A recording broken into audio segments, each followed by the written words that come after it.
Hello, and welcome to this edition of the Angels and Destiny show. Why is this show called this, you may ask? So I'll tell you.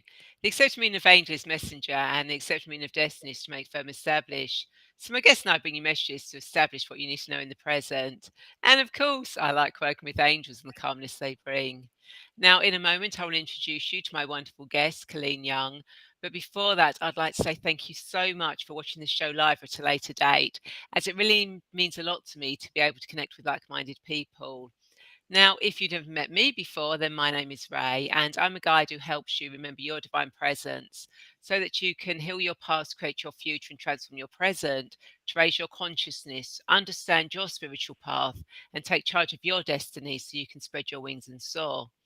I'm the founder of Radiant Angel Energy, and I use angelic Reiki, future life progression, past life regression, guided meditation, angel oracle cards, divine presence to assist you remembering why you are here, your spiritual path, and the clarity of which steps to take. I also offer multidimensional virtual retreats, several transformational packages, a journey through lifetimes, a 6-week guided meditation series to help you gain confidence, and various workshops and retreats. Now, each episode of this show covers various themes of your journey, a mini guided meditation, or an angel oracle card reading, with the wisdom of my guests, like today's guest, Colleen Young, about life as a divine healer. Now, after a number of years of working in the City of London supporting board level directors, Colleen's soul screamed for change, for colour, meaning, and purpose. She's becoming a burnt out and faded version of herself, and something had to change. Now, Colleen knew and felt strongly that she needed to reset her sat nav and co create a different life. She felt a huge desire to get on her soul path and ignite that inner and magical flame within. But at the time, Colleen did not know what that flame was. She just knew she had to find a reason why she was here. Now, Colleen's wellbeing and spiritual career exploded in 1997 and prompted a real awakening for her personally, spiritually, and professionally. And over the years, Colleen has trained and qualified in 13 different modalities, established 2 successful wellbeing clinics, and became a mentor and trainer. Now, Colleen specialises in removing unwanted energies and entities, cutting ties to negative experiences and people, releasing spent karma, cleaning up their ancestral line, and ultimately creating harmony and elevated frequency reset for females. She returns women home to a place of peace and calm, connecting them to their divine right in their own personal superpowers, gifts. Now, Colleen provides life tools for true empowerment and shares how to stay aligned, balanced, and healthy, attract abundance, and most importantly, how to rewire our brain to dissolve limiting beliefs and patterns. And Colleen's clients frequently report profound and life changing shifts. So, without further delay, hello, Colleen, and welcome to the Angels and Destiny show. How are you today? Hi. Thanks, Rae. How did you manage all that? That's amazing. Ah, Lovely to be here, and thanks for joining us, guys. No, I'm really fantastic today, and feel really honoured to be here. And I'm really totally immersed in the energy of gratitude. So, yeah, fantastic. brilliant, brilliant. So, before we get into this fascinating conversation, I want to remind you that not only can you share this video, but you can also ask questions, leave comments and thoughts, as both Colleen and I want to be part of this conversation. So, please don't be shy. And Eric is already here and says, "Hey guys, look forward to the conversation today." And Hermie says, "Hello to all." Colleen, why don't you tell us more about your journey and living life as a divine healer? Thank you, Rae. Yeah, 1997 was a huge year. And actually, if I rewind a little bit further back, 93 was a big year as well. Basically, when I came out of the city, I decided to go and train as a beauty therapist. And I didn't know what I was going to do with it. But the day I stepped into the training room and I felt that sense of calm, I just knew I was in the right place and I knew I wanted to be of service to people. And that was profound. You know, it was one step in the door and the light bulb moment. So I started out in beauty and I was doing that alongside a full-time job and I got qualified, and that was 93. And I carried on training in various other things right up to 97. And it was in 97 when I was qualified as a healer that things really opened up for me. My healing energy had always been around, but it wasn't necessarily something I was particularly conscious of. And when I did massage and healing and my clients were reporting back the results, it was life-changing for me. The feeling I got seeing people walk into a clinic room and leave with different light, different energy, a whole different persona, just dumping, if you like, life's negative energies in the room, allowing me to clean it up and walking out and just feeling lighter and brighter, was my first part of service really for my clients. And it was a beautiful experience. Yeah. Yeah. Yeah, and I think that sometimes that is, isn't it? When you first start working with clients and you see their results and you're like, "Oh my God, this is absolutely amazing." I absolutely loved it. And I think, I suppose like a lot of light workers, as a child, there were certain things, as many light workers have, many gifts that I had that were, some were awakened and some weren't. And I think, that 1997 experience kind of ignited lots of gifts and insights, downloads, and certainly working with spirit very closely then. It was very alive in me, working with angelic energy like yourself, Rae, and getting messages channeled and working with people and picking up all sorts of insights from people, thoughts, etc., that they hadn't told you, and just knowing how to work with them. So yeah, working very intuitively. So yeah, so from there, yes, I've set up clinics and I've done some crazy good work with people, loved the journey, loved all my trainings. But I think for me, the best part of my work is what I'm learning from my clients, because you never stop learning. You never stop learning from spirit, and you constantly evolve. And for me, that's what this life of service is all about, this journey of evolution for me and for my clients in unison. There's no hierarchy.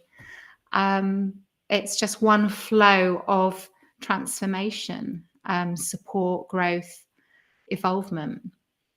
Yeah. So, Yeah, so it's kind of like, yeah, culmination of various things, and it's just not focused on you as an individual, as a healer. It's sort of like mm. everything that goes on. So when you were a child, what sort of like things, when you look back now and you kind of like go, oh, I know why that was like that.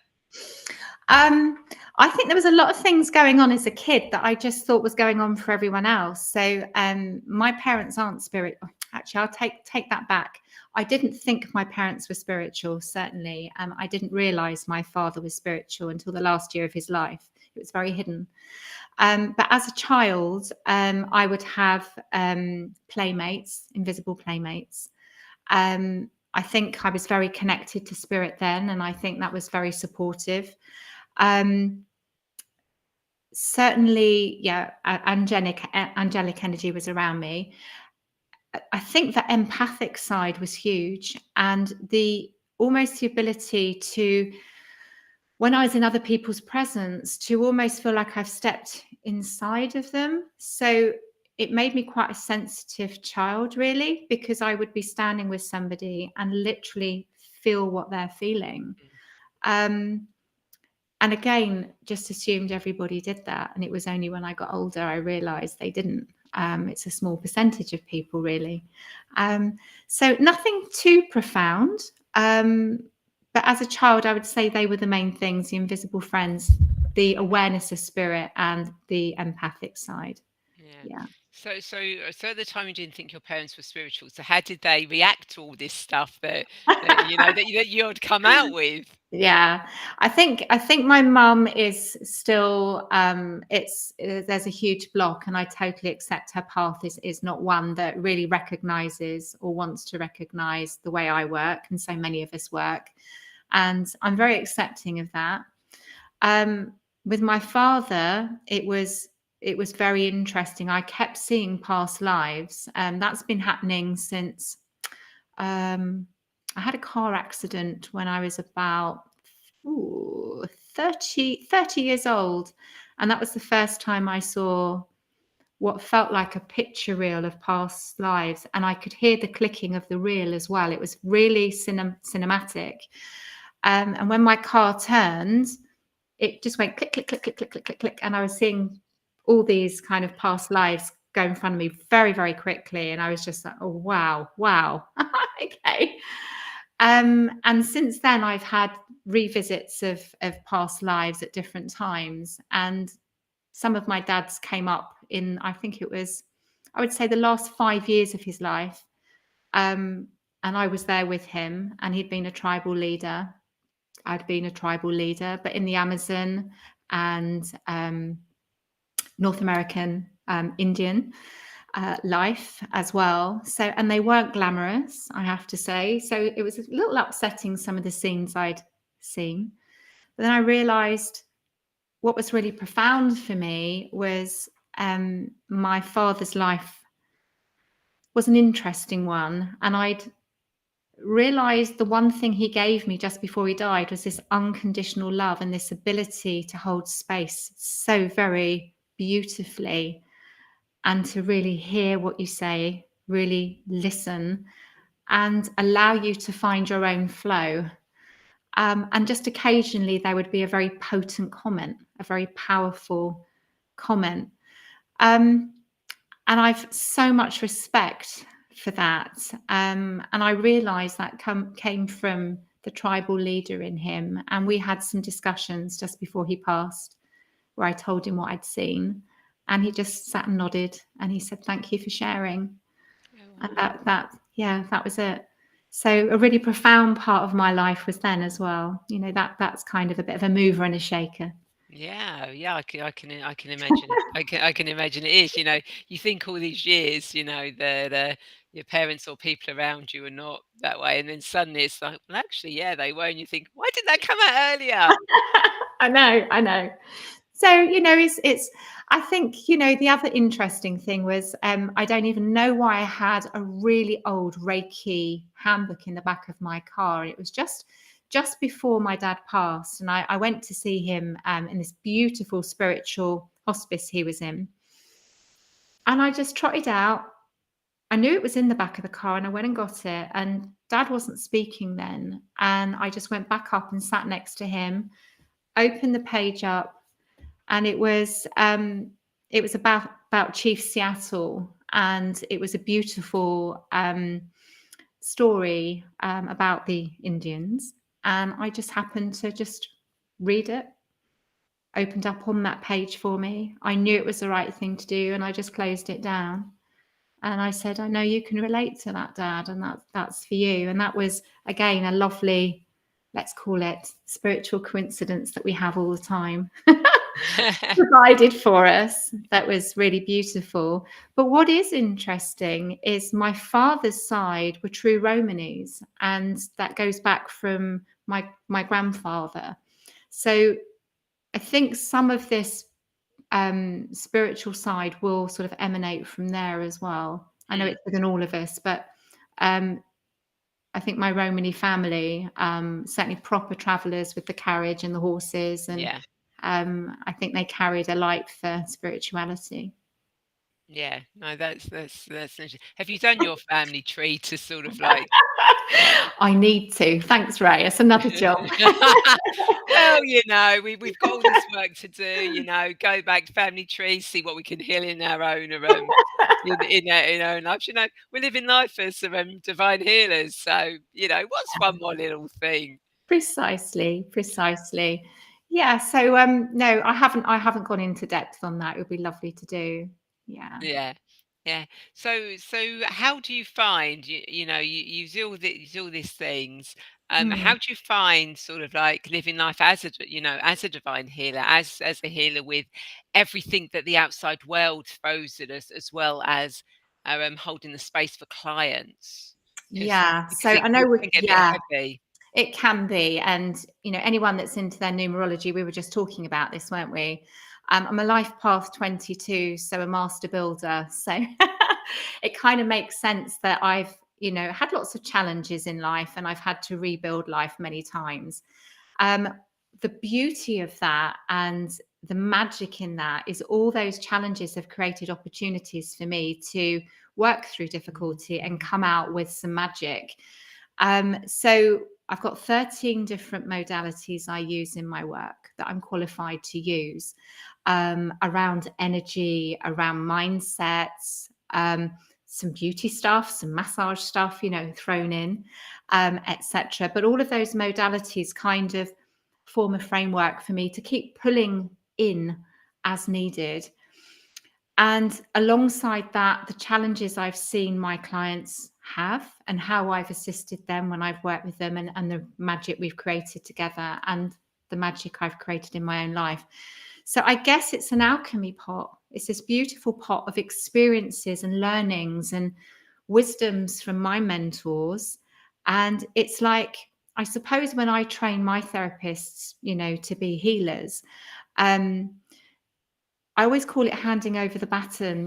When I've trained someone, I want them to embellish what I've given them, that all the people before me have, given me their wisdom. Each step of the way, we need to embellish it and enhance it for today's energy.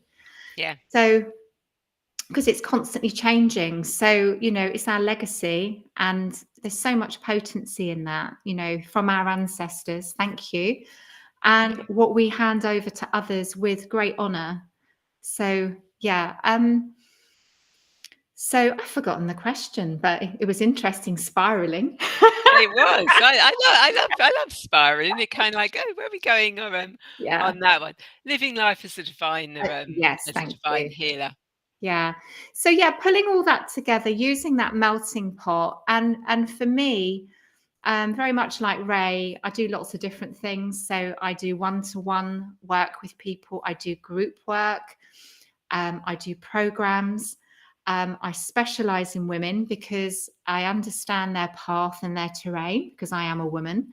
But I do work with men and I do work with children. And what often happens is the lady of the house, let's say, when she's gotten to that great place and she's feeling really good about herself, I know the pebble in the pond effect reaches out to the children and to the husband. And then maybe they're open to trying a little bit of what I do. And usually mum, wife, whatever we want to call the lady of the house, will volunteer their partner, or they will ask for some assistance in some way. So I do work with families and individuals as well.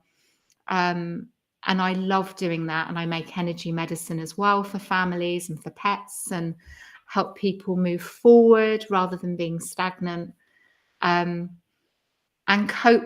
give people the coping tools really to work through change, because it's happening to all of us. It doesn't matter who we are, where we are on our spiritual journey. We are constantly facing change and challenges, as we've discussed again. Yeah. And I think whilst I'm working with people or an individual, it's really important that I get the mindset in the right place, because vibrationally, if this is low vibration, it's so easy to get kicked out of our high frequency. If I can get that right where I need it, then we're going to attract back all this abundance in health, wealth, and happiness. And yeah, also work on people's everyday health. It could be a little bit around, what are they doing for their well-being tools, their diet, their lifestyle. And then I like to consider myself a bit of a Hoover. It's not very exciting, is it, saying a Hoover? A Dyson. Yeah, of course. Got to be a Dyson. Yeah, my everyday is literally cleaning out the aura, the memory, the energy field, the biofield, going in there and giving it a big cleanup, because we're embellishing our lives every day. We're always saying, what can we have? But it's what can we let go of? And I spend a lot of time when I first meet people and I work with them, probably if there's a lot of troubles going on, the first 3 sessions doing a huge cleanup. And it can be a little tiring for the person receiving initially, but the lightness they feel when we've gone in, and perhaps we've cut ties to toxic partners, or if we're still feeling held by past memories of a relationship or past events, we'll clean that up and cut ties to it. Release spent karma, that's a big one. Release the sins of our ancestors and our promises that we've made in past lifetimes that hold us back. So there's so much that clients can feel that they kind of don't really feel belongs to them, but they know things aren't working out. If we go through that process of cleaning all that up, we then know what they are owning and what they are holding, and we've got a clear space going forward. So I do a lot of that, a lot of the Dyson hoovering, and a lot of mindset reshaping. And I do little workshops for that as well. I use the body in a similar thing to kinesiology, for people to recognize with regular check-ins what is out of alignment, so they can do it for themselves, and how to get it back into alignment. Because there's no point trying to manifest what we want into our life if we're not aligned, mind, body, and spirit. So it's so multifaceted. We could be here all year, couldn't we? Oh, absolutely. We've also got Melanie Wellens. Hello. We've also got Susie. Eric was saying, "Oh, I feel that, haha," and that was when we were talking about doing our stuff, but other stuff coming in as well. And Graham over in Florida says, "Good afternoon, everyone. Hugs." Hello. And that. So obviously, we work as light workers, as divine healers, and obviously, we're still susceptible to everyday things that are going on. Oh, and Jackie's here as well. Hi, Jack. Hello, Jackie. So how do you kind of like, you kind of like, and then, this might be pertinent to anyone else who's a healer. How do you kind of like, oh my God, this is all gone, but I've got a client in 5 minutes. How do you get yourself back into that space? Very quickly, actually. That's a really good question, Rae. I think the thing that I've noticed with a lot of healers and heart-centered businesses and coaches, if we work with our clients and we don't have a quick way to protect, center, and ground, we can get into trouble very quickly. And I learnt the hard way with that. And certainly, I think that's what started my burnout when I was in the city, because I was working with people and their energies and sucking it all up, and wasn't using those tools. So so some chaos has come in. I will call in spirit straight away. I call in angels. I have a particular technique for protecting my energy field. I use Christ consciousness energy because I found it the most powerful, and I use Archangel Michael. And there's a layering process of how I bring that in. But like everything, it's like learning to type. You get really quick at it. And I click it in, I invoke it, and it's done. And then I ground, protect, center, and it's done in seconds. If there's something I think, oh, I'm still carrying something, I'll either tap it out, or I'll use the balancing technique that I train people in, which is it will take me 30 seconds to realign myself, hopefully. Normally I'm done, maybe a little bit of breath work. Say that's all a minute, maybe. Yeah. Which is good, and that's the thing. It's kind of like finding your own way of actually doing it. And I want to touch back to something when you were working in the city. Were you using all your spiritual stuff then, or did you not really understand that it was? So you had no idea why you were getting all this burnout and everything. No, I was very psychic as a youngster, which I haven't mentioned, and so I was quite young in the city, and it wasn't really something I wanted to do either. It was very much, guided by mum, and mum, it was great, honest. But it was a good grounding, but it wasn't following. Actually, we're coming back to a really important point. I wasn't following my passions, and all the passions I had.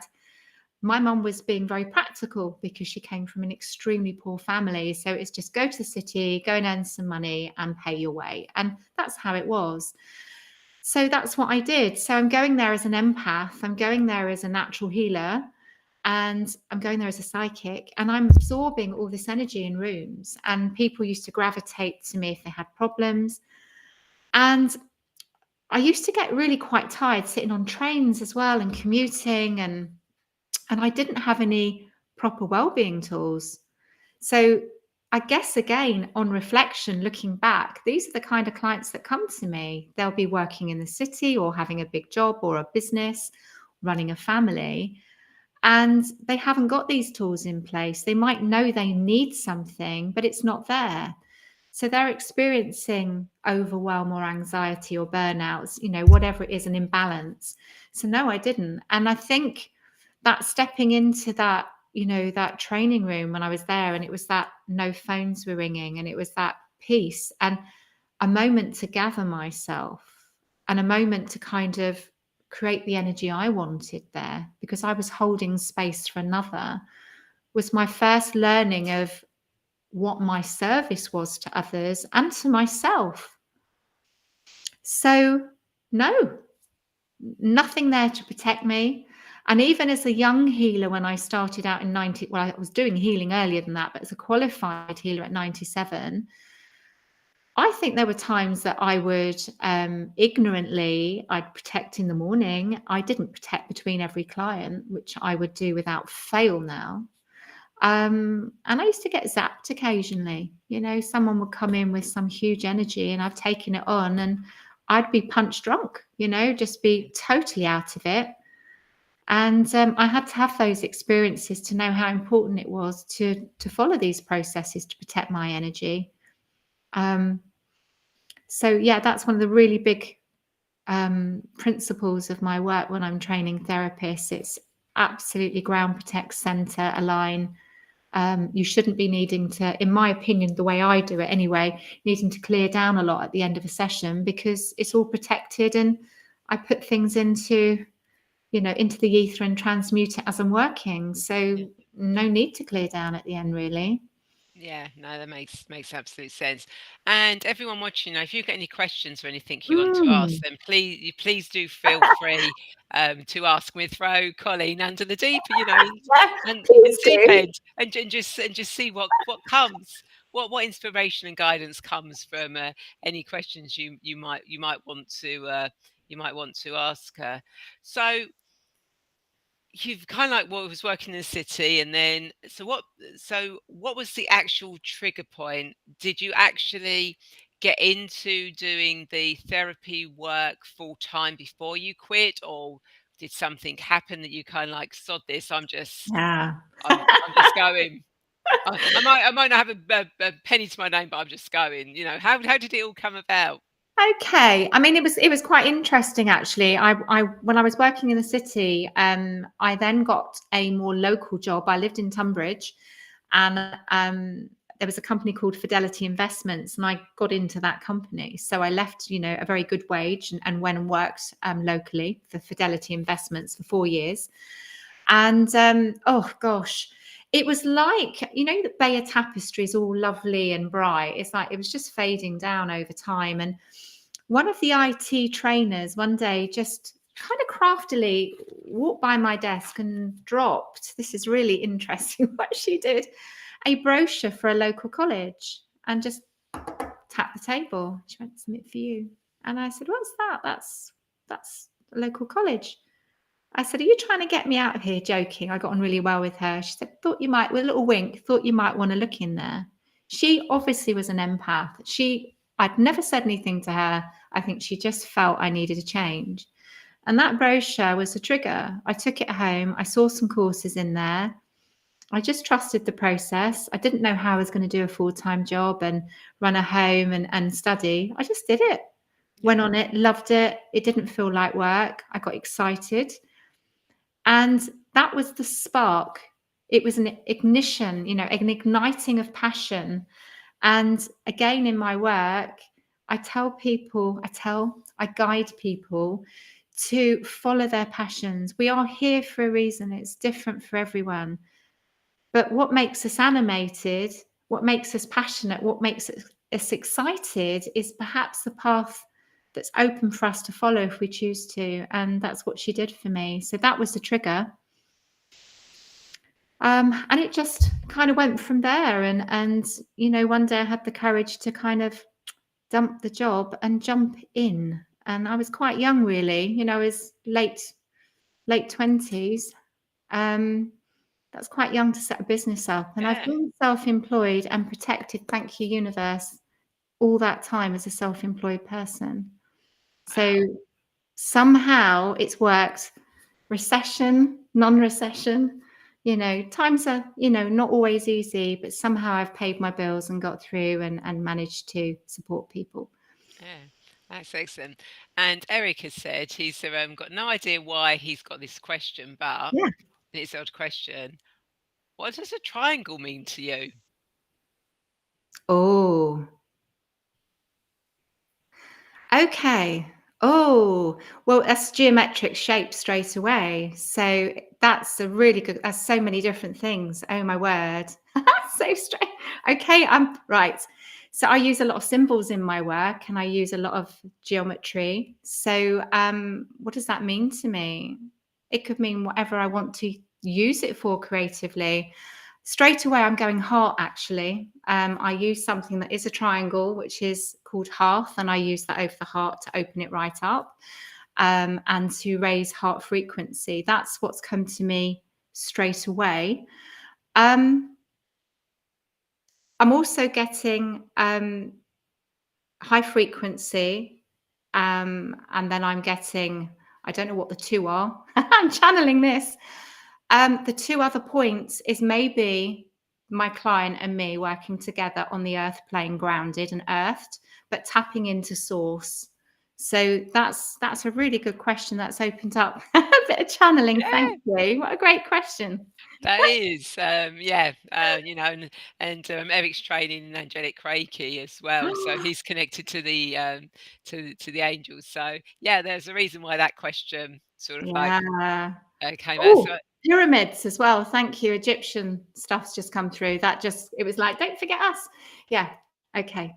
I think we've got pyramids as well, haven't we, here coming mm, through? Egyptian, that's Thoth and Isis, and Egyptian golden codes that I would use. Yeah. Okay. yeah, Okay. yeah, that's come to. And since what came through then for me was the Eye of Horus. Literally, I just saw the Eye Oh, of Horus there. Um, and that just sort of like when you were talking about that, that just flashed up um, as as well. So yeah, so obviously saying Egyptians coming in yeah. here, and I suppose in a way that may have come in because obviously a lot of the Egyptians were divine healers, weren't they? Mm, It was they were working with the divine, mm, whatever they want to call that. Um, so I'm guessing it would be their everyday sort of like life and living as divine healers because they didn't have all the stuff that we've got. So if you think about all the healers of the past, they had their own issues and troubles and stuff they had to work with, but they didn't have all the stuff we've got today. It's kind of yeah. like as the years have gone on, it's just got more and more cluttered around healers. Um, so it's kind of like us finding a way of working with all that stuff that's going on around us that our ancestors in the past No. didn't have to do. Yeah, and I think it's like I've been talking about clearing. I think our lives need stripping back a bit, and I know we resist that as humans. I appreciate we work hard and we build things up, but I think we are being asked to some extent to strip back now and simplify. So I think there's a simplification message in there. Yeah, I mean, I think a lot of healers have that really strong connection to Egypt, and I know I've been there as an oracle. I've seen that. I know I've been a wife as well. To someone in power. I haven't sort of delved in there deliberately. It's only what I'm shown, and I kind of allow things to be shown to me rather than me look for them. It's just how I tend to be and work. But yeah, I think the Egyptian side of things is a big part of our work, and I'm fascinated by it. Yeah, beautiful. Yeah, yeah, I'm totally fascinated. Been over there. I've been over there twice. Had a past life. Me and my previous cat had a past life there together, which is yeah, which is absolutely amazing. And Eric says, yeah, that makes sense. So that was pretty good that that did one. Now, whilst waiting to see if anyone asks any more questions or not, as you know, I do guided meditations and oracle card readings, and each week I like to ask my guests what they would like. Now, Colleen and I were chatting beforehand, and what we're going to do is I'm actually going to pull a card for Colleen and everyone watching, and then Colleen's going to do is just a 5-minute guided meditation with that card, the message of that card, and just see where that will take us um, along the line. So, Mm. as always, when I do the cards, it's what we need to know for our highest good at this moment in time. I work with the past, but when I work with the past, it's to clear the past so it doesn't affect us in our current time. And when I work with the future, it's so we know our future so it doesn't affect us in our present time. So, what do we all need, especially those watching, for our highest good at this moment in time? What do we need to know for our highest good at this moment in time? Okay, so the card that jumped out was Ascending the Mountain. Keep going forward. Oh, wonderful. I I know. love that straight away. Thank you. And it's a desert. Yeah, great. That's beautiful. We can do 5 minutes on that. I hope that well, I think it will hopefully resonate with everybody. Yeah. Okay. Right. So do you want me to start talking us into a little Yeah, 5-minute be meditation? lovely. Okay. So I'm just going to ask everybody to close their eyes, and if they can just place their hand onto their heart and just take some nice deep breaths in through the nose and very slowly breathe out through the mouth. And just connect to the rhythm of your heart, continuing to breathe in through the nose and slowly out through the mouth. And just filling the lungs really nice and deeply as you breathe in. And slowing everything down, really turning the dial down now, much slower. And just really feel the body just take on the energy of relaxation. And feeling the feet just grounding nicely, roots going down to the crystalline grid of the earth. And just pulling up energy into the root chakra, creating weight and anchoring you, robustly grounding you. And that energy going back down the legs into the feet and into Mother Earth, rooting you deeply.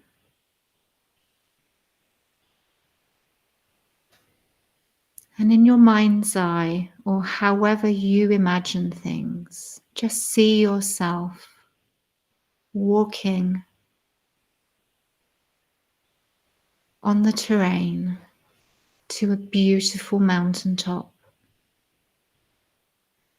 And the terrain feeling quite barren. And every step you walk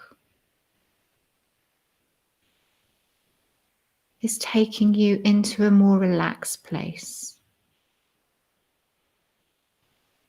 And just stepping further onto the mountain and standing there for a moment and connecting with the mountain energy. And as you stand still and you breathe, You feel the power of the mountain, the echo of the mountain, the silent voice of the mountain that speaks to you so loudly, so clearly. And as you stand there, the magic completely immerses around you.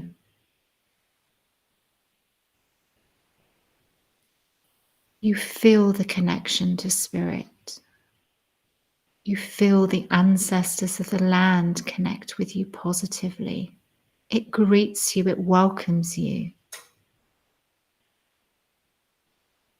Beauty envelops and wraps itself around you. And as you stand there, you feel your heart chakra open. And as it opens up, you feel this immense burst of golden rays come from your heart center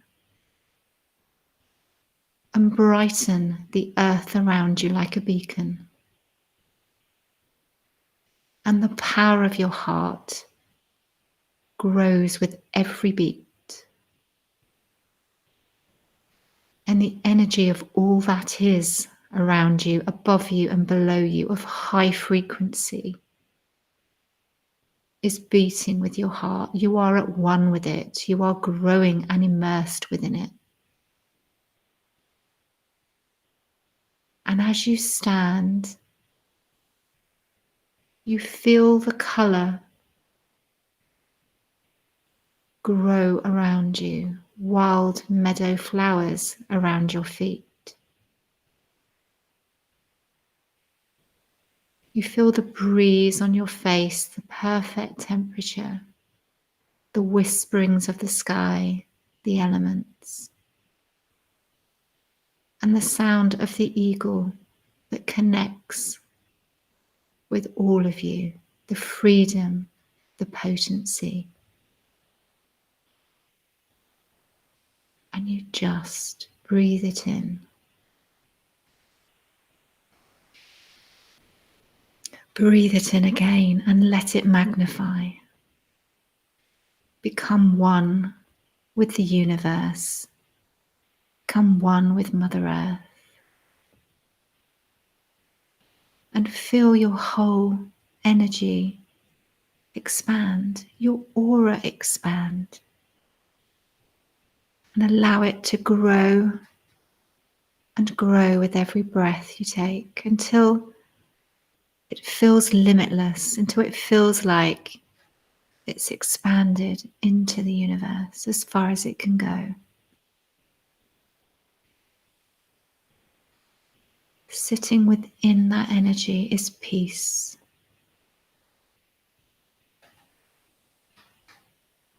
And just allow yourself to be peace.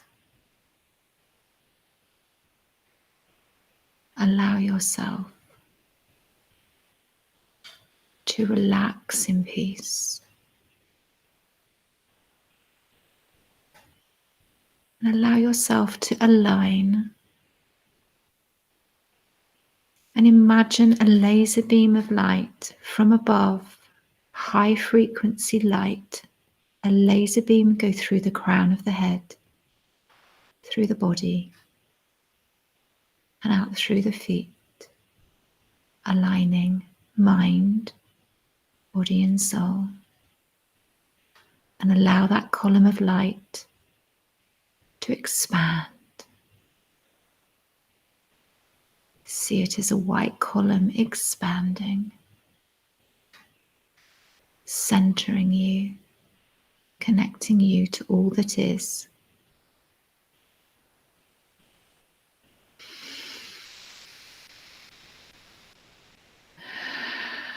And allow that energy to stay with you. Give yourself permission to be that energy when we step out of our meditation.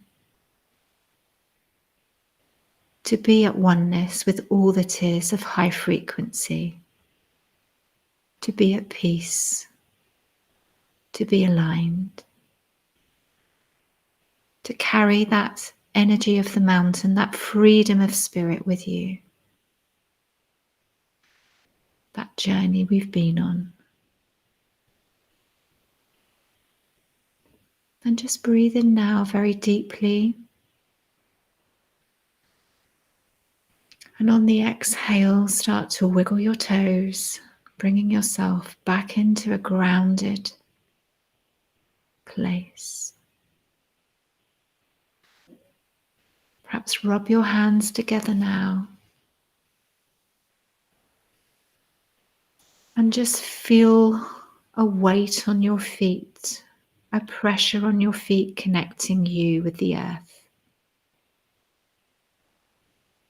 When you're ready, bring yourself back in the room with a last beautiful breath.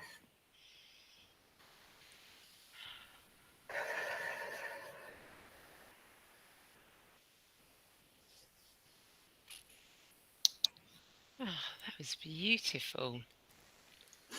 Thank you. That is so lovely. Didn't want to come back from that mountain. I hope it was what everybody needed anyway. Well, even if the audience didn't, it was what I needed. It was absolutely beautiful. Thank you. So yeah, so everyone watching, do make sure you drink some water as you bring yourself back. I wanted to make sure you're really grand, and do let us know when you're ready in the comments. Let us know how that was for you. If you brought back that sense of peace, and the card is saying, and I think it's a message for all of us, we just need to keep going forward. you know um, the mountain might seem big and imposing in the distance, but it's not really. As we allow the universe to guide us and we keep going forward, we actually will ascend that mountain. And Eric says, thank you for the meditation. I can finally respond since I'm not driving. Brilliant. I'm glad you're not driving for a change. Well, not that he drives when he does the meditations, but the meditation was lovely. Jackie has sent us some hearts. Oh, that's lovely. Which is really nice. So thank you for that. So Colleen, do you have any insights or thoughts to leave our viewers? Insights and thoughts. Oh gosh, loads. I think the energies that we've got at the moment are really speeding up, and they're going to be speeding up right up to about December time. April time. Have I got this right? Yes, about April. So time's going to feel like it's moving really quickly, and there is so much change, and we are going to continue to have a lot of change. And as we've been saying, Rae, it's trying to look at our challenges as adventures, which isn't always easy. Sometimes we have to go off and have 6 big breaths of, okay, I've got to get my head around this. Look at our well-being tools. What are they, and have we got them? And as light workers, we need those, of course. But for everybody needs to be thinking about, what can I do for myself? What makes me feel well? And I think for these challenging times, we need to be looking at what we do every day, whether you're someone that goes for a quick walk at lunchtime if you're working for somebody, or whether you have a bath with oils, or you simply listen to some music, whatever it is for you, or a nature walk if you can get a chance to do it. Whatever it is, I would strongly encourage people to get into a habit.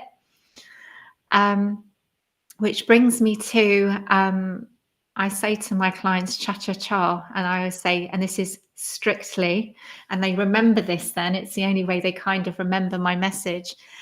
What I mean by cha-cha-cha is your success in your life mastery is consistency, habit, and action. And if you can create some consistent habits and actions, you'll keep moving forward, as Rae was saying. And you will have success in whatever you're trying to achieve. And, that gives us a feel-good factor, and it means we can move through change in a positive way rather than stick stagnantly in it. And I've been there, and it's not a nice place. So we are meant to be moving like a flow, like a stream, and moving forward. So cha cha cha, everyone. Consistency, habit, and action. I like Uh, that. I like that. Cha cha cha, cha cha cha. well, we remember that, don't we? Yeah, Yeah. we do. Yeah, we like a little bit of dancing. And Yeah. Eric says the information about the triangle was interesting. I've heard similar information before. Ah, thank you. And Melanie says thank you for the card and the guide meditation. My And pleasure. Susie says thank you, Ray, for perfect card, and thank you, Colleen, for an amazing meditation. Ah, So thank you pleasure. guys so much for letting us know. Because because this show, we do need your contribution, and when we do something right, we like, it likes like we like to know about it. So I hope everyone that you've enjoyed this conversation and found it insightful, because I know I definitely have. So, Colleen, if people want to connect with you, how do they do that? What's the best way of connecting with you? Okay, so you can go onto my website, and this does include you chaps, by the way. I know I'm sort of my niche is women, so please do contact me. So I've got it written down because when I'm doing anything channeling, I can't remember anything. So I'm www.colleen-young.com. So that's my website. And then if you want to email me, I'm hello@colleen-young.com. Contact Rae, she'll tell you if anyone doesn't write this down. And then I'm on Facebook, Colleen Young Wellbeing. And I also have a personal page, Colleen Young, which I put stuff on. So, do get in touch. And, I'm going to be doing some group healings and things next year for people, which I've talked to Rae about as well. So that'll be Yeah. that'll be really, Very really, good. really exciting. And what I do is I'll put the links in the comments after the show. So anyone watching, you just need to click directly on the link, and it will take you straight to Colleen. So thank you, Colleen, for sharing your Thank wisdom. It's been you. absolutely wonderful.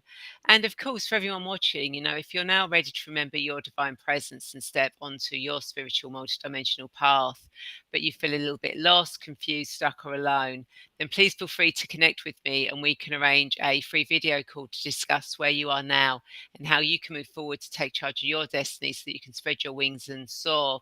And please feel free to join my weekly newsletter and receive a free future life progression recording, where I take you into a future lifetime to get guidance and clarity that you can use in your current life, as well as a couple of other gifts. And Eric says, blessing to you all. Thank you, Oh, everyone, for being a part of this. Thank you so much. And again, I just want to say thank you, everyone, so much for watching. And I'd like to invite you to share this video, as I'm sure there are more people who feel lost and want to get clear on their destiny, just like you do. And of course, if you are watching this on YouTube, then please feel free to subscribe and hit that bell button to be notified when the show goes live, or I post new guided meditations, as every subscription, every like, every comment really does help boost the show, get it out for more people. And the more people we can help and guide, the so much better life will be. And I look forward to you all joining me, same time, same place again next week. So just say goodbye, everyone, and thank you. thank you, everybody.